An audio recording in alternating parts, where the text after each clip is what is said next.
Hola, buenos días. Por desgracia, mi español no pasa de saludar, así que lo que voy a hacer es hablar en inglés y voy a intentar hacerlo pues con cierta calma, un poco por los intérpretes que tenemos. Muchas gracias en cualquier caso por haberme invitado. Es un gran placer tener la oportunidad de visitar esta parte del país. Quiero hablar sobre el papel del paisaje en la reinvención y remodelación de las ciudades, tanto en el contexto de la necesidad creciente y continua de espacios públicos abiertos en las ciudades de todo el mundo, como también y de manera especial en el contexto del cambio climático y la pérdida de biodiversidad, cuyos efectos se intensifican día a día, año tras año. El paisaje, las infraestructuras verdes y los sistemas ecológicos diseñados pueden limpiar el aire, el suelo y el agua, pueden mitigar las inundaciones, pueden reducir el calor urbano, pueden restablecer el funcionamiento del hábitat urbano y pueden nutrir el alma humana. Los paisajes resilientes, que son aquellos que pueden transformarse y adaptarse a las condiciones urbanas y medioambientales cambiantes, pueden emplearse para reestructurar las ciudades existentes, remediar y revitalizar los excesos del pasado en materia de infraestructuras y pueden constituir un nuevo epicentro para cuerpos sanos y mentes ágiles, para la interacción social y el discurso cívico, y a veces simplemente por pura diversión. A partir de la década de 1990 y de principios de la de 2000, formé parte de un movimiento que formulaba, probaba y aplicaba conceptos de urbanismo paisajístico, mediante el cual se podían incorporar sistemas basados en el paisaje y la ecología a los esfuerzos de construcción de ciudades. Este trabajo se basaba en las ideas ecológicas de finales del siglo XX, caracterizadas por sistemas dinámicos abiertos e interacciones a pequeña y gran escala, y que podían cambiar y adaptarse con el tiempo.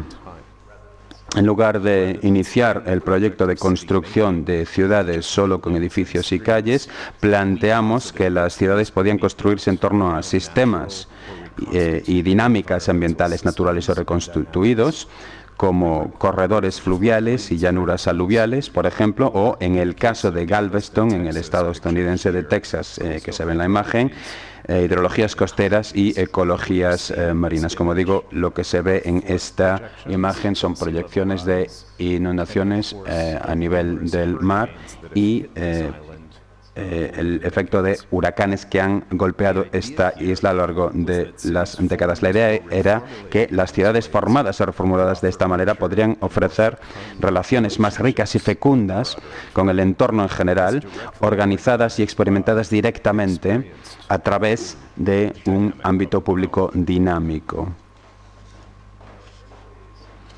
En muchos sentidos, estas ideas no eran tan diferentes de las propuestas que Frederick Law Olmsted formuló para los sistemas de parques urbanos a finales del siglo XIX en los Estados Unidos. Aquí, en el Emerald Necklace de Boston, por ejemplo, los sistemas de parques de Olmsted funcionaban como lugares de recreo, descanso y hábitat, pero también para el control de inundaciones y como nuevas formas de movilidad e infraestructuras urbanas frente a las carreteras ajardinadas, las calles arboladas y las plazas públicas, y como marcos para barrios completamente nuevos. De este modo, estos sistemas de parques basados en el paisaje constituían iniciativas verdes de construcción de ciudades. Al principio exploramos estas ideas a través de una serie de proyectos. En Detroit, una ciudad que había sufrido una pérdida masiva de población y en la que existía un elevado número de viviendas vacías, nos basamos en la naturaleza emergente y sucesiva del paisaje y en una amplia gama de iniciativas de retorno a la tierra, cultivo urbano, arte y cultura alimentaria, para replantearnos las formas en que la ciudad podría organizarse en torno a sistemas paisajísticos efervescentes, infraestructuras verdes y nuevas formas de urbanismo verde que pusieran en primer plano paisajes productivos y funcionales y nuevos espacios abiertos en el corazón de nuevos tipos de barrios.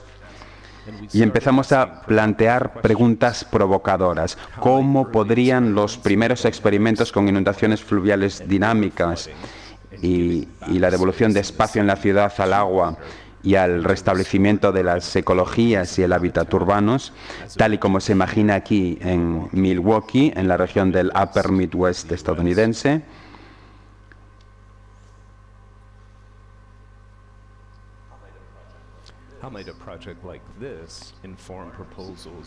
¿Cómo es posible que un proyecto como este pueda influir en las propuestas para barrios urbanos de alta densidad a orillas del lago en Toronto, construidos en torno a la lógica y la dinámica de una desembocadura del río Don reconstituida? ¿Cómo podrían las demostraciones de replanteamiento de la gestión de las aguas pluviales, como jardines acuáticos vibrantes, ricos y lujosos que dan vida a la sostenibilidad, tal y como se propone aquí en un nuevo espacio central del campus de la Universidad de Michigan?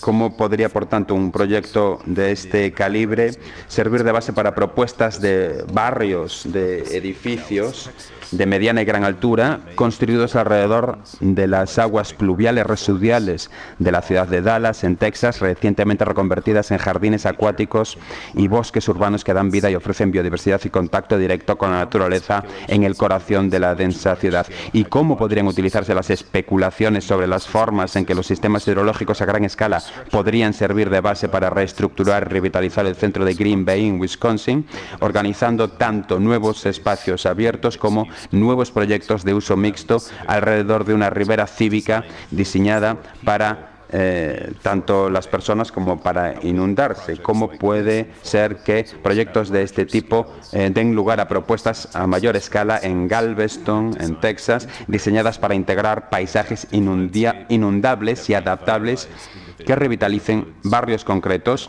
y ofrezcan oportunidades para disfrutar de nuevos espacios abiertos regenerativos en toda la isla?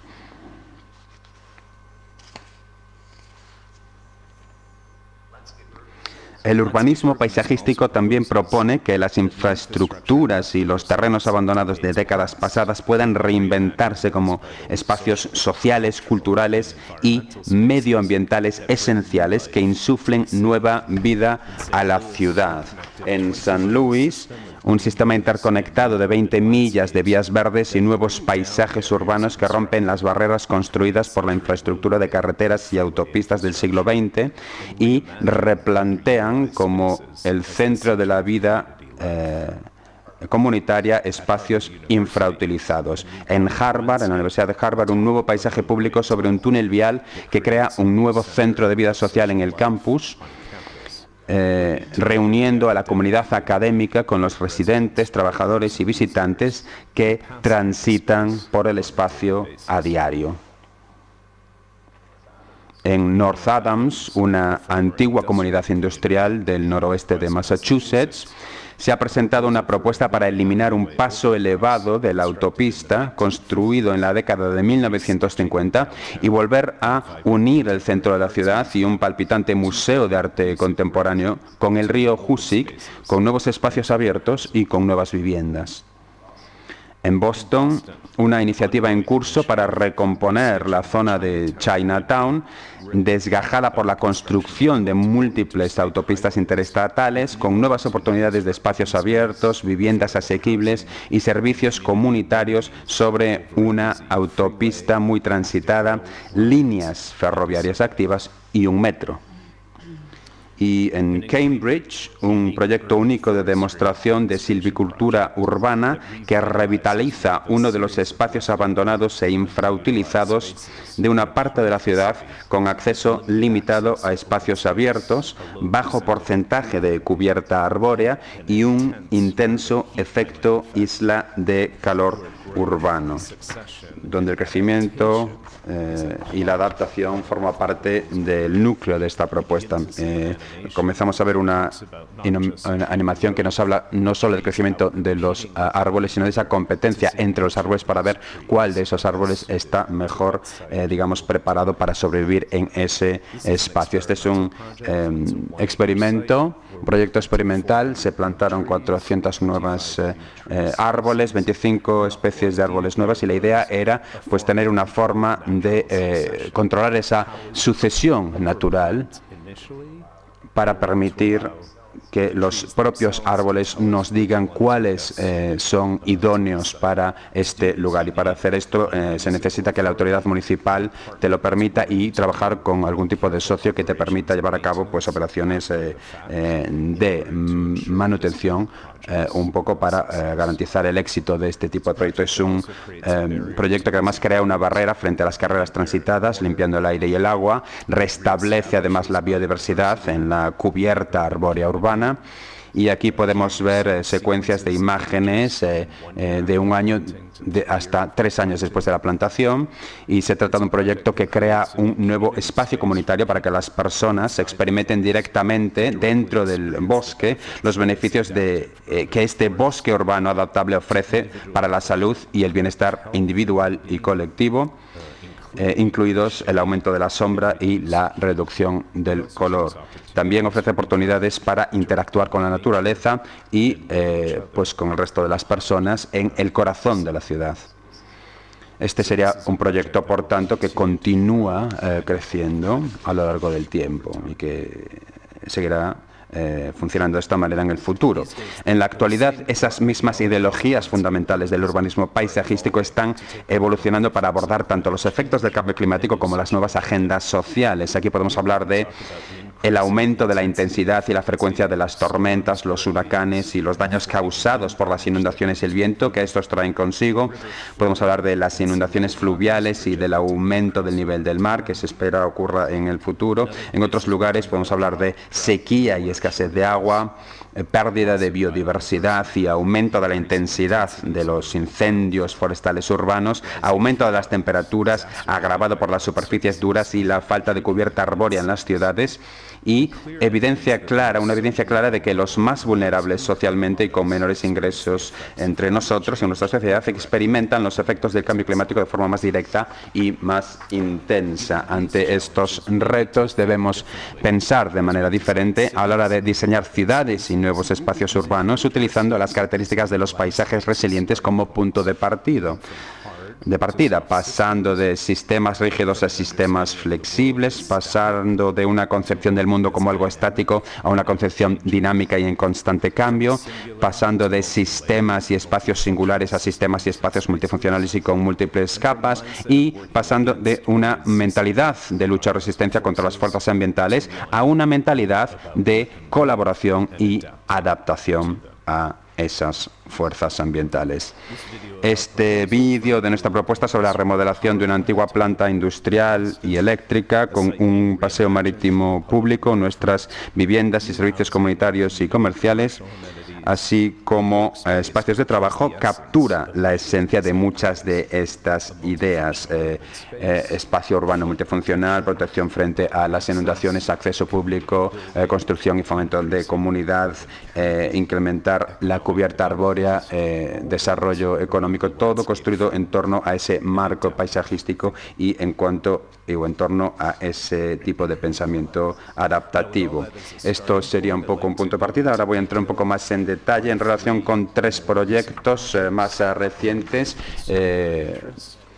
y son proyectos que apuntan a proyectos y problemas que son similares a aquellos que se están tratando aquí en relación con la iniciativa relativa al puerto de aquí. El primer proyecto es de Arnos Vale en las islas caribeñas de San Vicente de las Granadinas. Es un proyecto que reimagina y replantea un aeropuerto abandonado de 150 acres en la isla de San Vicente de las Granadinas, con la idea de crear un nuevo y próspero distrito urbano resiliente que aproveche su ubicación tropical frente al mar. El objetivo es crear un entorno urbano floreciente y sostenible que conceda prioridad a la comunidad, a los espacios abiertos y a la resiliencia climática.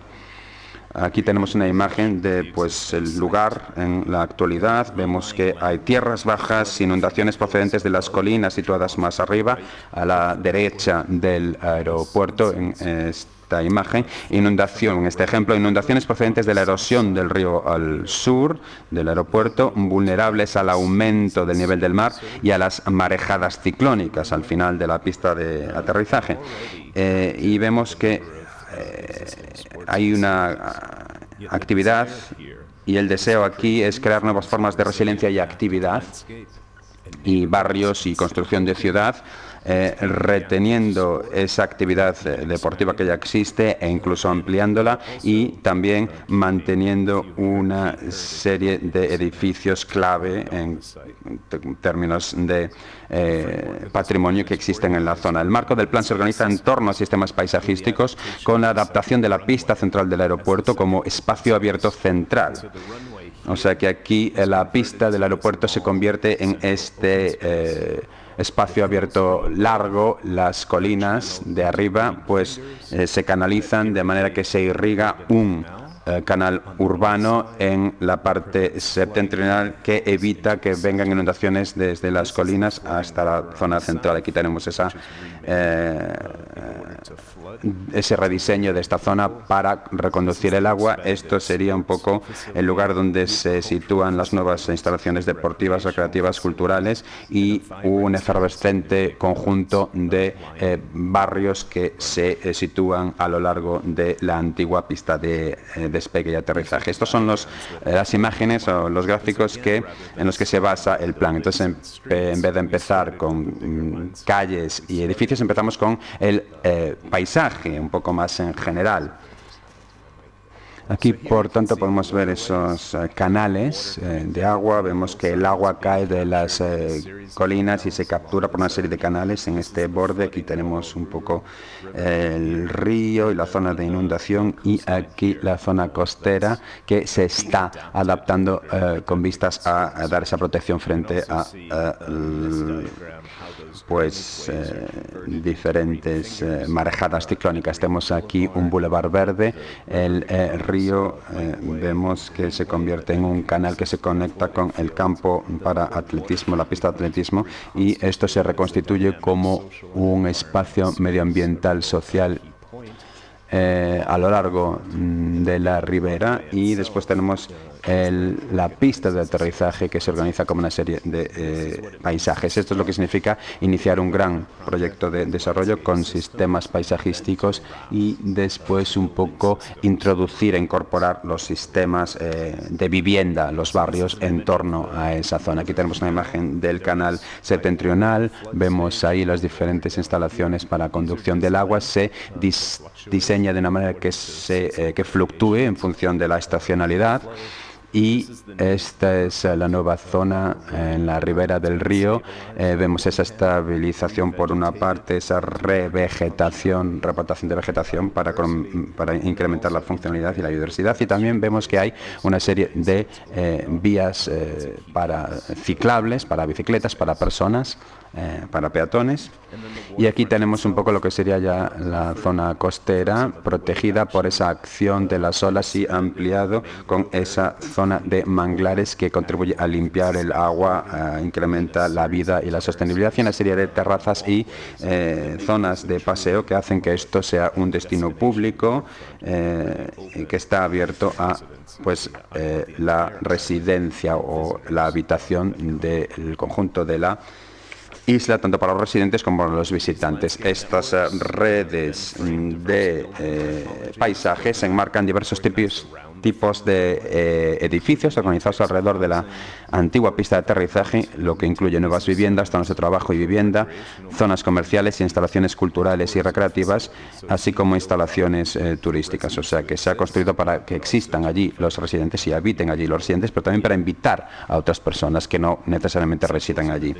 Un elemento central de este concepto es la transformación de la antigua pista de aterrizaje en un parque central multinacional, de manera que se crea un destino vibrante para residentes, trabajadores y visitantes, con una organización lineal que refleja su historia. Las instalaciones de los espacios abiertos se adaptan a las necesidades de los residentes actuales de los barrios circundantes y de Kingstown, la capital, con amplias zonas de sombra, fuentes nebulizadoras, estaciones de refrigeración y espacios públicos activos, con el fin de hacer que este sea un lugar habitable, incluso durante las partes del año en las que hace más calor y las partes del día en las que hace más calor. Integrado en todos estos aspectos, el proyecto logra un equilibrio entre el crecimiento económico, la responsabilidad medioambiental y el bienestar de la comunidad, reimaginando el lugar como una ciudad moderna, adaptada al clima y con visión de futuro. De manera importante aquí, esto es un proyecto que hemos encabezado nosotros con un equipo de diseñadores urbanos, ingenieros, etcétera, pero como arquitectos paisajísticos hemos tenido la posibilidad de un poco incorporar esa mentalidad de cómo llevar a cabo este tipo de iniciativas en un lugar complejo como este. El segundo proyecto que querría mostrarles es el de Dealey Plaza y Martyrs Park en Dallas, en el estado estadounidense de Texas. Es un lugar que conecta importantes espacios públicos de memoria y celebración a través y a lo largo de la infraestructura del siglo XX, con nuevos paisajes e infraestructuras verdes de y para el recuerdo. Esto es un lugar, como podemos ver en la imagen, que pues presenta una gran red de infraestructuras de vías de ferrocarril y de autopistas. O sea que esto es algo que tiene que ver con el desarrollo de este proyecto. La imagen que hemos visto es esta, o sea, se corresponde con esto. Esto sería un poco el lugar donde el río llegaba, el río pasaba y atravesaba un poco la ciudad, pero una serie de inundaciones devastadoras a principios del siglo XX convenció a los planificadores urbanos a cambiar el curso de este río a una milla de aquí y empezar a redesarrollar esta zona. Podemos ver algunas vías de ferrocarril antiguas. Aquí tenemos la construcción de un paso subterráneo para llevar por encima las vías y una serie de intervenciones que se llevaron a cabo aquí. Esto es un lugar de transformación y lo ha sido durante muchos años. También es el lugar donde Dealey Plaza se instaló. Donde en 1963 el presidente John Fitzgerald Kennedy fue asesinado justo en este punto, alcanzado por una bala que le partió de este edificio. Y esto pues es un lugar de recuerdo hoy en día, ¿no? A nivel nacional, digamos. Pero también es un proyecto que incorpora la mejora de otro parque próximo, que es el lugar donde se linchó a 3 hombres negros inocentes. Este es el estado actual del proyecto. Podemos ver un poco a estos 2 colaboradores míos en esta imagen. Es decano de Princeton, de la Escuela Universitaria de Arquitectura, y Michael Armstrong, pero podemos ver aquí entonces las diferentes vías, carreteras, vías de ferrocarril que enmarcan este lugar de recuerdo. Este vídeo se tomó en esta ubicación. Aquí es el lugar donde mataron a Kennedy. Esta es la Plaza Dealey, las vías de ferrocarril. Este es el lugar donde estaba el río. Esto es Martyrs Park, el Parque de los Mártires, que es inaccesible que no era inaccesible por culpa de esas vías. Y aquí tenemos una idea de pues los diferentes también vías de tránsito rodado que existen que han existido en este lugar. Y aquí tenemos la propuesta, o sea, la idea es conectar esos lugares a través de nuevas formas de infraestructuras centradas en el paisaje y en las personas que nos permitan superar esas infraestructuras antiguas y que conecten los lugares entre sí y de manera que se ofrezca un espacio para el recuerdo, para la memoria histórica y para empezar a pensar en esto como un distrito orientado a las personas. Y aquí vemos un conjunto de estrategias, las 2 especies que se separan por ese paso subterráneo triple, las diferentes autopistas, autovías y vías de ferrocarril que asfixian esta zona, la idea de hacer esa conexión y crear un espacio para reflexión en torno a esas vías y un poco ocultando una de esas autovías y ofreciendo oportunidades para el recuerdo, la reflexión y la conexión. Después hay una serie de espacios ascendentes, como podemos ver. Hay una zona de reunión social, de orientación, para reflexión. Entonces el peatón es, digamos, conducido a la parte alta por encima de las vías de ferrocarril, donde se lo insta a mirar hacia atrás hacia el lugar donde se disparó a Kennedy, el edificio del que partió la bala y el entorno general de este espacio en el que ocurrieron estos acontecimientos. Un lugar tranquilo, un poco retraído de aquel escenario, pero que te da la oportunidad de, digamos, observarlo y analizarlo con calma. Tenemos aquí pues una serie de árboles ya existentes en torno a este lugar de recuerdo de los mártires que fueron linchados en el otro espacio. O sea que estamos utilizando diferentes formas de infraestructura paisajística para superar las barreras de estas infraestructuras de ferrocarril y de autopistas existentes para crear espacios como estos en el espacio que un poco ofrezcan momentos para una reflexión tranquila o incluso pues para esa liberación, no sé, los niños, por ejemplo, que puedan correr y un poco, pues eso, desafogarse. Tenemos aquí también más diseños relativos a los antiguos árboles y esto como manera de pensar y concebir la estructura, y esto es un punto donde empezamos a plantar árboles, que esto es una indicación de que hay algo malo que ha ocurrido aquí, pero lo fantástico de los árboles es que empiezan a crecer hacia arriba de manera que influyen en la luz. Entonces, este pequeño momento de calma y de poesía, de recuperación paisajística, a partir de un punto de partida que resultaba relativamente inusual. Y aquí después tenemos estos puntos de agua burbujeantes que marcan esos puntos en los que la bala alcanzó al presidente como una forma, ya digo, de recuerdo y quizá una señal de esperanza también, ¿no? Esa agua que está brotando y fluyendo y creando nueva vida de manera continuada.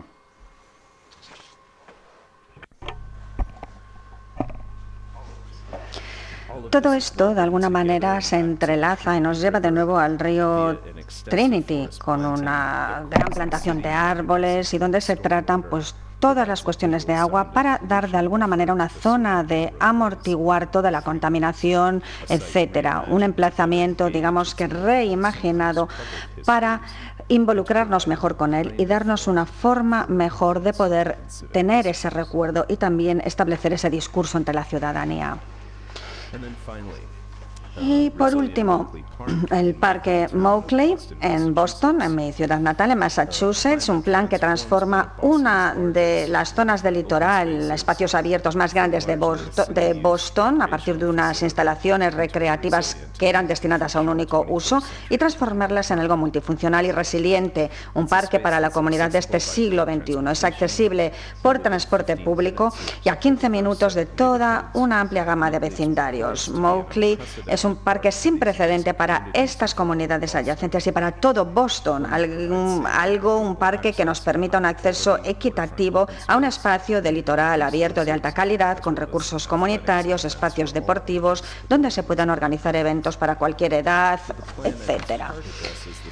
El plan, además, también busca hacer frente a los principales temas climáticos que afectan a la ciudad, como la gestión de las aguas pluviales, ese efecto de isla de calor urbano, inundaciones costeras, etcétera. Se ha diseñado un plan de protección frente a las inundaciones para proteger el parque y todos los barrios alrededor, teniendo en cuenta las predicciones sobre incremento del nivel del mar, que será de medio metro, 1 metro en los próximos 50-60 años, según las estimaciones. El plan propone soluciones de adaptación climática y moderniza instalaciones deportivas existentes, al mismo tiempo aumentando las funciones para esparcimiento que han estado siempre en el centro de este parque durante muchas décadas. Si nos fijamos en la historia del espacio, esto tiene pleno sentido. Esta es una zona de rellenos. Esto en un principio teníamos como una zona de marisma aquí, de humedal. En algún momento, hace tiempo, se rellenó y se aplanó esta zona. Se utilizó también un poco como vertedero, también como parque público, y después acabó siendo como una especie de parque para usos recreativos, deportivos, etcétera. digamos que tiene una historia social realmente viva y llena de movimiento, conectada a muchísimos movimientos sociales durante todo el siglo pasado. Si miramos hacia el futuro, lo que pretendemos aquí es crear un parque dinámico, adaptable, que cree un espacio comunitario mucho mejor para todas las personas que viven en los alrededores y un espacio, un destino también para todos los que puedan querer venir de otras partes de la ciudad.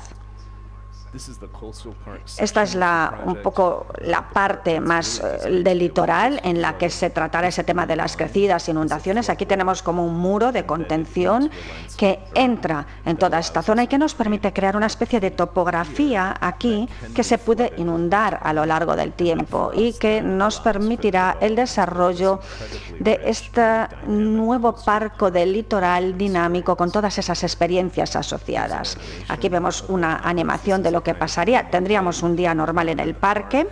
Vemos aquí el agua, eventos de inundación ocasionales que poco a poco se van introduciendo en el espacio, espacios de ese parque diseñados para la captación de esas aguas de lluvia, estas zonas donde puede crecer el nivel del mar, lo que pasa en tormentas. Vemos como el parque está diseñado plenamente para poder retener, captar ese agua y mantenerla pues por debajo, digamos, del nivel máximo. Vemos aquí todas las instalaciones. Y este es el aspecto que tendría el espacio. La idea es que ya no buscamos un muro duro de hormigón, sino en espacios con paisajes dinámicos que nos puedan ayudar a hacer frente pues, a todos los retos que supone controlar posibles crecidas, cuestiones climáticas, etcétera, al mismo tiempo que tener esta experiencia en el propio parque, en el centro de ese parque. Digamos que espacios para que pueda estar la gente, pueda reunirse, etcétera.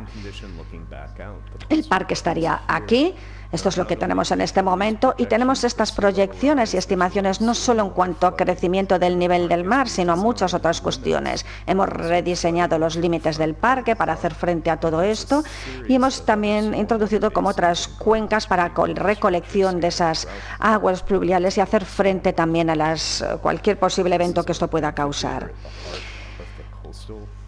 Este es un poco el centro de ese parque literal, diseñado, como digo, también teniendo en cuenta la multifuncionalidad. Aquí lo veríamos utilizado pues, sobre la base diaria, aquí para un evento concreto, también en caso de que hubiese pues, a lo mejor una inundación concreta, fuertes tormentas, etcétera.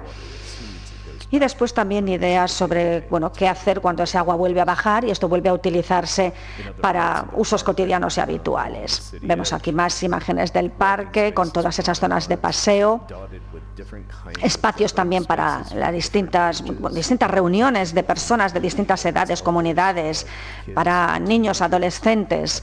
En el centro también del parque esta serie de, digamos, campos deportivos activos para también mantener esa característica que tenía esta zona.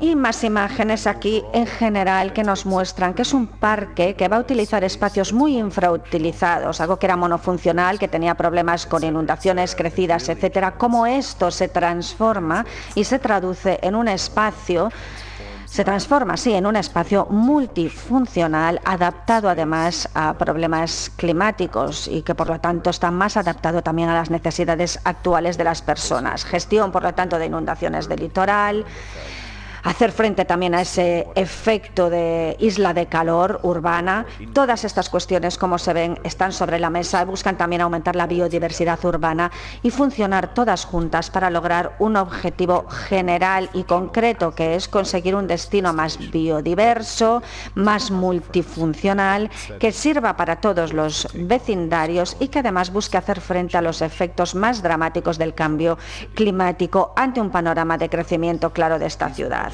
Este proyecto y otros similares nos hacen ver distintas maneras de pensar las cosas, de reimaginar infraestructuras y los ámbitos públicos infrautilizados en ciudades durante generaciones pasadas. La idea es transformarlos en infraestructuras verdes y paisajes públicos dinámicos, activos, vibrantes, que respiren y vivan. La idea es no estar más restringidos por esa idea de una única mentalidad, algo monofuncional, duro, inflexible.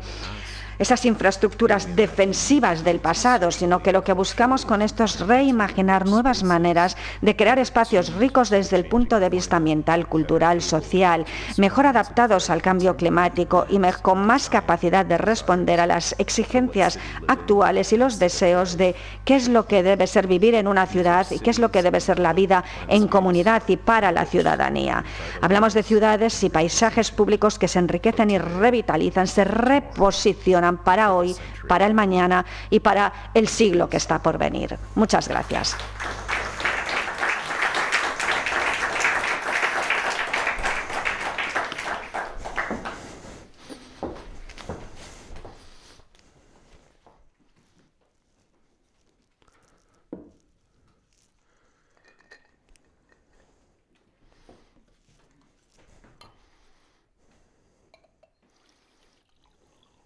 Muchas gracias, Chris. Tenemos un poco de tiempo para hacer algunas preguntas. In my bag. Si no os importa, formuláis las preguntas en español, así se traducen directamente, ¿vale? Perfect. Interesante ponencia llena y rica de proyectos, ¿no? ¿Tenemos alguna pregunta, alguna cuestión?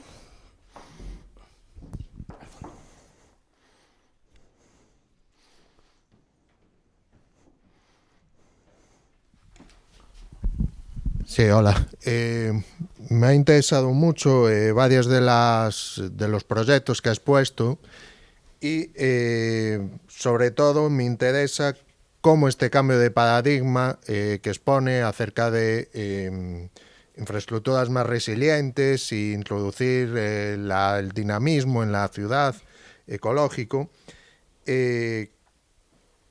cómo se han desarrollado realmente estos proyectos, porque me imagino que habría reticencias respecto a algunos administradores de las infraestructuras, especialmente viarias, y me refiero sobre todo, poniéndome en el caso de A Coruña, cuando, por ejemplo, en los espacios portuarios sabemos que hay infraestructuras o viarios que penetran en la ciudad, que están diseñados bajo otras lógicas y que, por experiencia, hoy en día lo estamos viendo en Alfonso Molina, seguramente vaya a haber ciertas discrepancias con las administraciones responsables de las infraestructuras.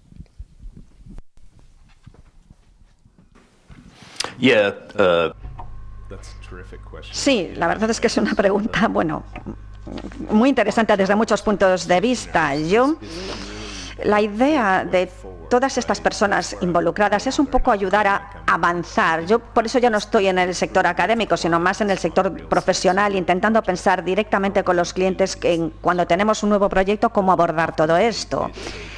Normalmente, con frecuencia, suele implicar que haya un equipo muy experimentado, multidisciplinar por nuestra parte, con, digamos, expertos en ingeniería, en zonificación, ordenación del territorio, legislación, expertos también en regulación, financieros, todos los que puede tener cualquier otro equipo en el que podamos pensar. En este caso, además, concreto, nuestra función consiste en parte en demostrarles a nuestros clientes, sea pues los representantes de la administración local, cualquier otro representante de la administración, lo que sea, demostrarles cómo este proyecto va a seguir funcionando como ellos esperan que funcione y como tiene que funcionar en términos pues de tráfico, transporte, por ejemplo, si lo vemos desde ese punto de vista.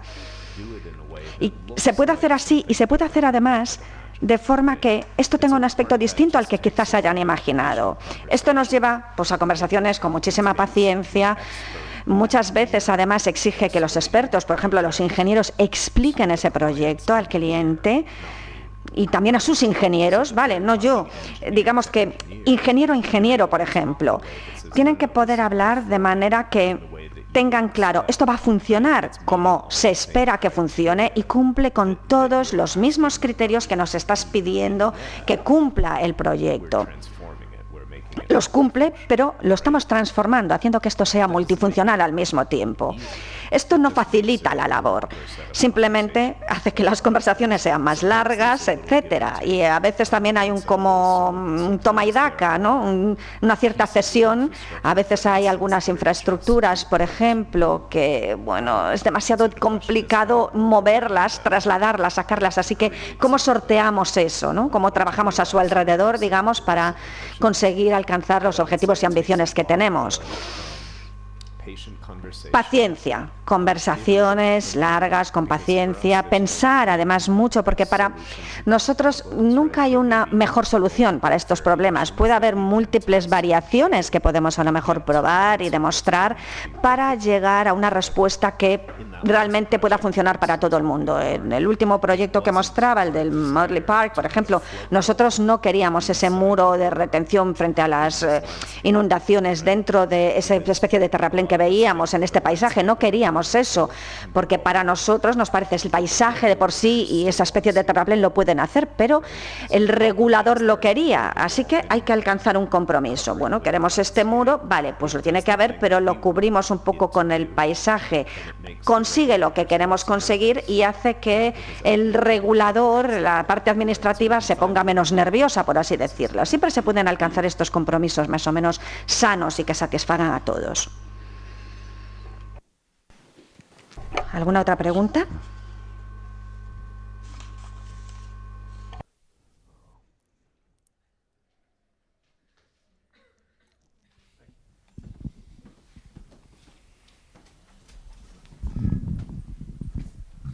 Hola, buenas. Me ha gustado mucho tu presentación y me gustó mucho un concepto que dijiste sobre reimaginar paisajes. En el caso concreto de A Coruña, vemos que hay una discusión sobre el espacio público, pues de qué manera podemos incorporar la participación pública de forma que se pueda aportar ideas o lo que se proyecte.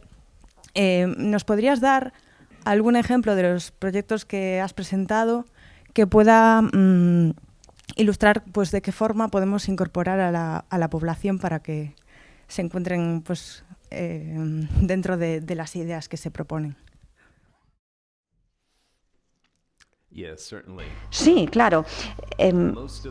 La mayor parte del trabajo que hacemos en Estados Unidos implica procesos de participación pública muy amplios. Este último proyecto, el de Mauchly Park, por ejemplo, creo que los primeros 5 años del proyecto fueron años en los que tuvimos más de 27.000 puntos que discutimos con distintas personas todo a lo largo del proceso. Había la idea es que sintiesen que se les preguntaba, que podían dar su opinión o que tuviesen una entrevista a lo mejor. A veces íbamos a eventos públicos y nos asegurábamos, de que participábamos, de que estábamos ahí visibles. O sea, esa idea de que hay distintas formas y distintos momentos en los que podemos involucrarnos con el público, esta idea es fundamental. Organizamos también eventos muy chulos en el parque, donde un poco organizamos distintas actividades con distintos socios involucrados, distintas organizaciones que nos ayudaron. La idea era cerrar la calle entre el parque y la playa por primera vez. La idea era un poco ver cómo podíamos conectar, de hecho, el parque con ese litoral, ¿no?, y con esa playa. Así que conseguimos esto y al cerrar esa calle se organizaron distintas actividades que atrajeron a muchísimas personas. La gente además pasaba por allí, por la calle, de hecho en bañador muchas veces, venía de la playa y iba al parque a comprar comida, lo que sea, cosas que nunca habían pasado antes con estas iniciativas. Así que crear estos pequeños momentos in situ son demostraciones muy claras y muy buenas en términos de pensar qué es lo que puede pasar y pensar, vale, si cerramos esta calle, ¿qué va a pasar? ¿Cómo podemos utilizar o programar para atraer a gente? Una de las cosas que hacemos muchas veces también para nosotros no es una especie de establecer una serie de eventos pro forma, por así decirlo, o actividades, sino que lo hacemos de forma muy deliberada para intentar tener en cuenta el input que se nos da claramente y luego ver cómo trasladar eso al programa, al diseño de ese parque. Al principio de este proyecto veíamos una imagen con aquellos campos que se inundaban. Bueno, esto es con lo primero con lo que trabajamos. Involucramos a todo el mundo en términos de protección del litoral. Todo el mundo, de hecho, se preocupaba, pero dijimos, el problema ahora no es este, es cómo utilizar o cómo podemos o no podemos utilizar estos campos porque se inundan demasiado. Y la idea era cambiar la mentalidad y pensar también en todas estas cuestiones. Este emplazamiento, por cierto, como solo tenía campos deportivos, era una zona pues que no era muy activa en algunas horas del día. La utilizaba y lo utilizan, de hecho, poblaciones que a lo mejor pues utilizan unas cosas u otras. Y había, pues yo qué sé, pues las madres del otro lado de la carretera, por ejemplo, que no querían que sus hijos fuesen allí en determinados momentos porque no era seguro. Y la idea era encontrar a socios que pudiesen hacer pues actividades de limpieza, por ejemplo, mensualmente, con voluntarios que pudiesen ir y limpiar pues la zona. Había pues ahí muchas veces ciertas cuestiones de tráfico de drogas, pues os organizaron eso, limpiezas para recoger las agujas, etcétera, y demostrar el cuidado que mostrábamos por esta zona para que, pues por ejemplo, las madres sintiesen que sus hijos podían ir al parque con más seguridad. Después también sobre programación de actividades, por ejemplo, recuerdo un chico que nos decía: yo quiero aquí una zona para el béisbol que realmente esté bien. Y bueno, pues fue un buen consejo porque lo que tenían no les funcionaba muy bien, así que dijimos, vamos a montar aquí una zona para jugar al béisbol que esté súper bien. Había otros alrededor, pero construyendo uno aquí bueno y además poniéndole luz para que se pudiese jugar, por ejemplo, por la noche, y en combinación con otros campos también para extender la capacidad de uso de estas instalaciones y hacerlas más utilizables de lo que son ahora, conseguimos grandes avances. Creo por eso que este proceso de participación pública es esencial. Es un proceso además que nos permite entender qué es lo que piensa la comunidad, la población, sobre todo lo que tenemos ante nosotros, de forma que igual no es tan obvia, para cosas que no son tan obvias para nosotros, ni para el cliente. Esto nos permite un poco sentar la base para fundamentar todo lo que vayamos a hacer. Es como un primer paso, además, de cara a generar confianza y pensar a largo plazo qué es importante para la comunidad en términos de programación, de diseño, cómo poder utilizar todo esto bien. Esto no es que lo diseñe la comunidad, somos nosotros quienes diseñamos, por cierto, pero este feedback que aceptamos y el tener en cuenta lo que se nos pide a otros respectos para el proyecto, intentar sintetizar las ideas que aportan estos usuarios, es fundamental para, de alguna manera, hacer que este parque, en este caso, dé respuesta a lo que pide una gran cantidad de gente. Porque si alguien viene a una reunión y nos dice, me encantaría ver esto, y la siguiente vez que actuamos decimos, pues lo citamos, por ejemplo, y decimos, oye, esto que está aquí igual no es exactamente lo que han imaginado, pero está dando respuesta a lo que han pedido, entonces sienten como que pertenecen a ese proyecto, sienten que sus ideas están ahí reflejadas, y tener a la comunidad involucrada sin duda es fundamental para conseguir el apoyo para cualquier proyecto.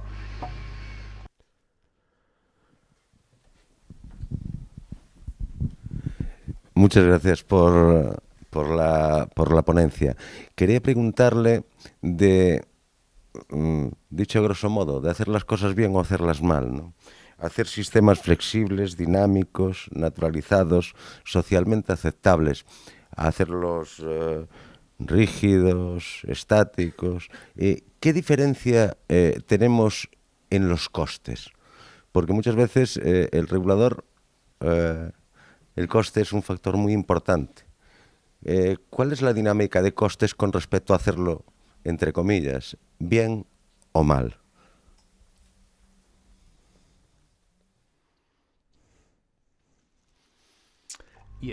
Bueno, cuando pensamos en los costes y las inversiones, aquí hay varias cosas que se pueden señalar. Pensemos en algunos de los paseos y zonas del litoral que hay aquí, ¿vale? Son rígidas, duras, no son ese paisaje más blando, ¿no?, que estamos proponiendo, pero son de muy alta calidad, digamos, espacios públicos de gran calidad a lo largo del litoral que atraen a muchas personas. Yo, por ejemplo, visité esto así rápidamente. Y recuerdo ver a mucha gente, por ejemplo, pues que corría por allí, que iba a nadar. Es como, hay un espacio social muy dinámico, dependiendo del momento del día puede tener más o menos gente, es cierto, varía, pero aquí la diferencia no es tanto entre si un espacio es más rígido o no, lo que buscamos es multifuncional, que sea dinámico, adaptado. Y en términos de si estas cosas son más o menos caras que hacer, pues simplemente un muro de retención o lo que sea, bueno, pues claro, sí, va a ser más caro en un principio, pero las ventajas también van a ser mucho mayores. El beneficio para el público es enorme. A mí, algo que me sorprende mucho al ver las ciudades europeas, por ejemplo, es el ver todas estas infraestructuras aquí que se generan, pues da igual que hablemos pues de un parque o lo que sea, nocturno, de cualquier tipo de infraestructura, cómo se hacen, ¿no? Esa idea de, por ejemplo, convertir a lo mejor pues carreteras que estén muy cerca del litoral en zonas donde se pueda pasear. Esto es algo que se ve mucho en ciudades europeas. También estas calles como multifuncionales, ¿no? Aquí pues alguna calle pues a lo largo del puerto, en el centro de la ciudad, también, ¿no? Esos espacios, esas calles como multifuncionales, con un tráfico más lento, ¿no? y abiertas a otro tipo de usos. Este tipo de cosas que se ven en Europa son muy positivas. Son más caras muchas veces, sí, a veces, pero también tienen su ventaja en términos sociales, en términos medioambientales, en términos de calidad de vida. Hay todos esos beneficios que son positivos. A veces es difícil cuantificarlos, es cierto, en términos, pues a lo mejor del número de personas que los utiliza, etcétera, pero muchas veces esto también tiene su beneficio económico, en términos de cómo atraen a personas a la ciudad. En visitantes, por ejemplo, a la ciudad, pues posiblemente haya más, simplemente porque los espacios son más bonitos. Esto hace que gasten más dinero en la ciudad, lo cual es es ventajoso para quien hace negocios en la ciudad, etcétera. Estos proyectos también suelen atraer pues nuevos planes de urbanización, promociones. Cuando inviertes en un espacio al aire libre, público abierto, pues el terreno de ahí al lado sube en valor, siempre, inmediatamente. Y el ayuntamiento, el municipio, y esto en Estados Unidos, tal y como funciona nuestro sistema fiscal y legal, este aumento del valor de la propiedad es un valor que puede acabar volviendo a la ciudad para reinvertir en algunas otras infraestructuras en el distrito o todo a lo largo de la ciudad. O sea que esto es importante y solemos tener pues asesores que nos ayudan a ese desarrollo urbanístico y que nos ayudan precisamente a eso, a pensar en los costes, pero también piensan en oportunidades de inversión, ese retorno de esa inversión, otros fondos de financiación alternativos, otros posibles escenarios de financiación, pensar en cosas como... Esto nos hace muchas veces pensar, es mejor ir a lo grande que a lo modesto, porque si vamos a lo grande vamos a atraer pues el interés, pues a lo mejor de distintas pues organizaciones filantrópicas que igual van a querer ayudar si vamos a por algo más grande, no si vas a por algo más sencillo y modesto.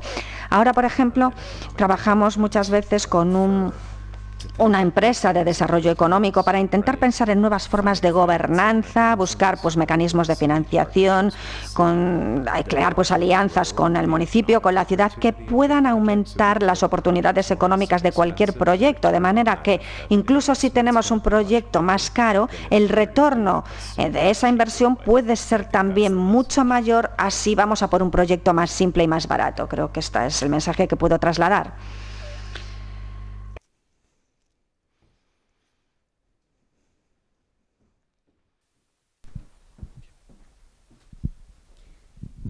Bueno, muchas gracias por su presentación y me gustaría, simplemente añadir y como complemento de todas las preguntas que se han dado, incluir el factor tiempo. ¿Cuánto se tarda, ¿no? ¿Cuál es el proceso de construcción y de llevar a buen puerto uno de estos proyectos, ¿no? Un proceso razonable, un tiempo razonable que también nosotros podemos aprender para poder aplicar en Coruña.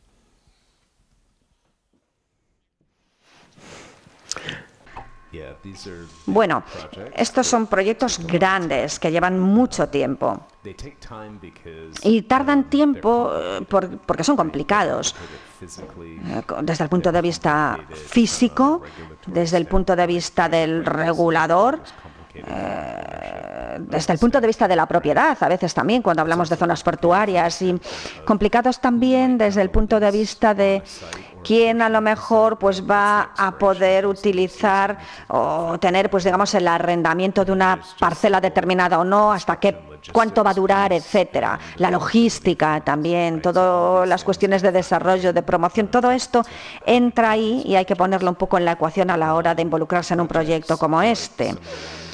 Algunos de los proyectos que os he mostrado son totalmente regenerativos, transformadores, y son proyectos en los que no queremos ir rápido, por lo tanto. Igual nos lleva 10, 12 años hasta conseguir llegar al final, pero van a tener su eficacia y efectividad 100 y pico años, así que apurar no nos va a dar una mejor solución, sino algo a lo que a lo mejor tendremos que reparar a lo largo del tiempo. Así que a veces, con vuestro proyecto aquí en el puerto, por ejemplo, a veces es difícil saber, bueno, que está por debajo también es importante. ¿Qué utilidad le vamos a dar? Ahí a lo mejor, ¿qué hay ahí debajo? El potencial de contaminación de ese terreno. Hay muchas cosas que no conocemos y que pueden acabar influyendo, por decir algunas cuestiones típicas. Pero hasta que las hayamos identificado claramente y hasta que podamos decir, pues imaginemos, aquí va a haber cierta contaminación, ¿vale? Podemos tenerla en cualquier... Nosotros lo hemos tenido en el parque. Vale, hay contaminación. ¿Hay seguridad suficiente en términos de lo podemos dejar aquí o tenemos que llevárnoslo a otro sitio? ¿Cuál es el coste de hacer eso? Todas estas cuestiones llevan tiempo y exigen una planificación cuidadosa. Esto es solamente una cuestión. Después todo lo que tiene que ver con el regulador, esto lleva muchísimo tiempo en términos de conseguir pues a lo mejor permisos, licencias para trabajar con esas crecidas inundaciones. No sé, 10, 15 años puede ser un punto de inicio igual interesante por ese carácter transformador, y luego pensar también que el proyecto va a seguir mucho más allá de esos años. Lo importante aquí es hacer una inversión adecuada en el diseño y la planificación de manera inicial, empezar a trabajar luego en la logística, ingeniería, toda la parte de implementación, empezar a hacer esas inversiones grandes en la nueva infraestructura, cómo hacemos frente pues a cuestiones de tráfico, cómo desarrollamos pues digamos la columna fundamental de esos espacios públicos y abiertos.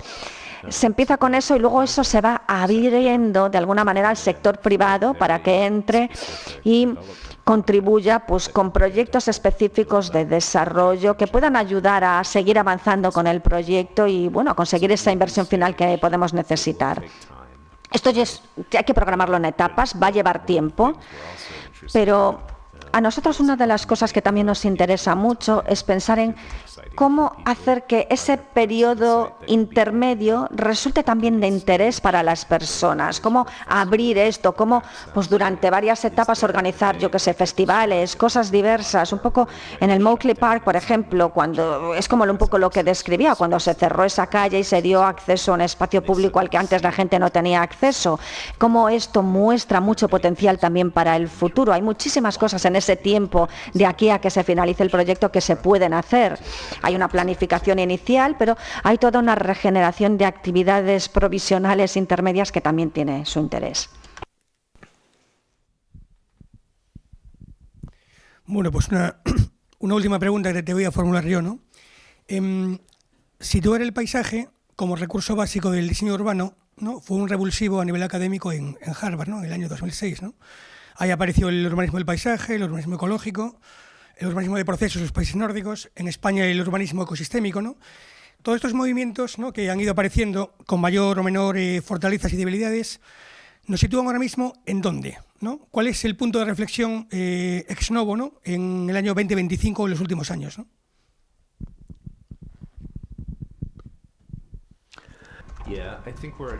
Bueno, creo que este es un momento crítico, fundamental, muy importante cuando, si pensamos en cuestiones globales, por ejemplo, como el cambio climático, por poner un ejemplo, que van mucho más allá de una única ciudad, una única nacionalidad. Desde el punto de vista individual, colectivo, ¿cómo hacemos frente a estos retos más grandes? Creo que cada vez más estas son cuestiones que nos ponen presión. Tenemos que ver cómo abordarlas y tenemos que introducirlas en cualquier proyecto. Hay muchos movimientos muy interesantes, hablábamos de biofilia antes, y cada uno de ellos tiene como distintas formas de pensar en este entorno natural, cuestiones de biología, ecología, las formas en que se pueden aprender lecciones de la ciencia, del mundo natural, y cómo esto se puede introducir en nuestra concepción de las ciudades cuando pensamos de cara al futuro, ¿no? Y creo que tenemos hoy bastante experiencia desde los años 90, principios de este siglo. Hemos visto muchas experiencias que nos han mostrado cómo los proyectos paisajistas en distintas partes del mundo pueden ser realmente transformadores.